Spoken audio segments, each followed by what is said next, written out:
வணக்கம் வணக்கம் வணக்கம் வணக்கம். நான் என்ன கங்கை அமரன் மாதிரி ஆகிட்டேன்.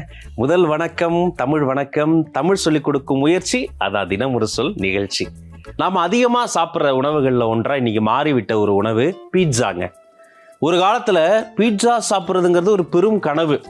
நிறைய பேர் நகர்ப்புறத்துக்கு வந்த உடனே இந்த பீட்சா ஹட்டெல்லாம் வெளியிலேருந்தே பார்ப்பாங்க, எப்படா இதை வாங்கி சாப்பிட்றானுங்க. விளம்பரங்கள் தொலைக்காட்சியில் வர ஆரம்பித்த புதுசில் இது பீட்சா என்னப்பா வித்தியாசமாக இருக்கே, வாழ்நாளில் ஒரு முறையாவது சாப்பிட்றோம்ப்பா அப்படின்னாங்க. இந்த பீட்சா உலகம் முழுக்க இருக்கு, அதற்கு தமிழில் சொல்லு இருக்கா? அதுக்கும் இருக்கு, கண்டுபிடிச்சிருக்காங்களே.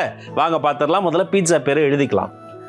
அது எழுதும் போது பீட்சா அப்படின்னு எழுந்தாலும் ப்ரொனன்சியேஷன் வந்து பீட்சா அதுன்னு சொல்லணும்.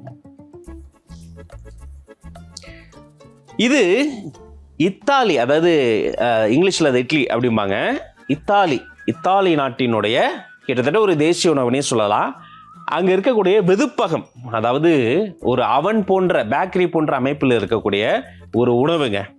நல்ல அழகாக மாவை நல்லா பிசைஞ்சு அதை அப்படியே வட்டமாக தட்டி அதற்கு மேலே சீஸை வந்து அப்படியே மலைச்சாரல் போல தூவி அதற்கும் மேலே குடைமிளகாய் கேப்சிகம் அப்படியே போட்டு சாரல் போல் அதை கொட்டி அதற்கும் மேலே தேவையான அளவிற்கு இந்த சீசனிங் பவுடர்லாம் போட்டு நன்கு எலும்பில்லாமல் அப்படியே துண்டு துண்டாக நறுக்கின கோழி சதைகள் அப்படியே மேலே போட்டு மீட்டை அப்படியே கொட்டி அதுக்கு மேலே கொஞ்சம் அந்த சாசையெல்லாம் தடவி மறுபடியும் கொஞ்சம் சீஸ் அப்படியே மலை சாரல் மாதிரி போட்டு அதை அப்படியே வெதுப்பகத்தின் உள்ளே 4 புறமும் அனல் அப்படியே கக்க அழகாக அப்படியே பிரட்டி போடாமல் அப்படியே வெளியில் எடுத்து அந்த வட்டமான அந்த பீட்சாவை அப்படியே வெட்டி சாப்பிட்றது தான் உலக நியதி. இவ்வளோ பெரிய ப்ராசஸை வந்து அண்ணனுக்கு ஒரு ஊத்தாப்பம் அப்படின்ற மாதிரி ஒரு பீட்சா அப்படின்னு நம்ம ஆர்டர் பண்ணி சாப்பிட்றோம்.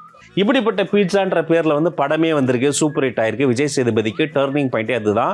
இயக்குனர் கார்த்திக் சுப்ராஜில் வந்த படம். ஆனால் பீட்சாவுக்கு தமிழில் எனக்கு தெரிஞ்சது வரைக்கும் எங்கேயும் வந்ததில்லை. அஃப்கோர்ஸ் நம்ம மதன் கார்கி வந்து அவருடைய பக்கங்கள் இதை பற்றி பேசியிருக்கிறாரு. ஆனால் இன்னைக்கு பீட்சாக்கு நாம் என்ன சொல்ல போகிறோம்? பீட்சாங்கிறத தமிழில் அடிக்கடி நம்ம பயன்படுத்தக்கூடிய ஒரு சொல் என்னன்னு சொல்லலாம்னா, பார்ப்பதற்கு தோசையை போல இருந்தாலும் அது ஒரு பக்கம் மட்டுமே நம்ம அடுப்பில் வச்சு அப்படியே எடுக்கிறதால அது அப்பம் கேட்டகரி தான். சரி, அப்பம்னா என்ன அப்பம்? தேனப்பம் இருக்கு, பாலப்பம் இருக்கு, எத்தனையோ அப்பம் இருக்கு. இந்த அப்பத்தில் என்ன இருக்கு அப்படிங்கிறத நம்ம பார்க்கணும். இதுல காய்கறிகளோ கனிகளோ இறைச்சி துண்டுகளோ பொதிந்து இருக்குங்க. உள்ளார அந்த மாவுக்குள்ளார பொதிந்து இருக்கு. அதை போட்டு தான் நம்ம வந்து வேக வைக்கிறோம். அப்போ பொதிந்து எடுக்கிற அப்பம் என்பதை சுருக்கமாக எப்படி சொல்லலாம்னா, பொதிந்து கூட்டல் அப்பம், அதோடைய தாற்பயத்தை மட்டும் எடுத்துக்கிற பொழுது பீட்சாவை பொதி அப்பம் அப்படின்னு சொல்லாங்க. பீட்சானா பொதி அப்பம்ங்க. தமிழ் சினிமாவில் பீட்சான்னு படமே வந்திருக்கு. ஸோ பீட்சானா புதியப்பம்னா பீட்சா. இனிமே பீட்சா வாங்கி சாப்பிடாதீங்க, புதியப்பம் வாங்கி சாப்பிடுங்க. புதியப்பத்தை சமைச்சு சாப்பிடுங்க. புதியப்பத்தை 4 பேர் நண்பர்கள்கிட்ட சொல்லி பகிருங்க. தினம் ஒரு சொல்லோடு சந்திப்போம்.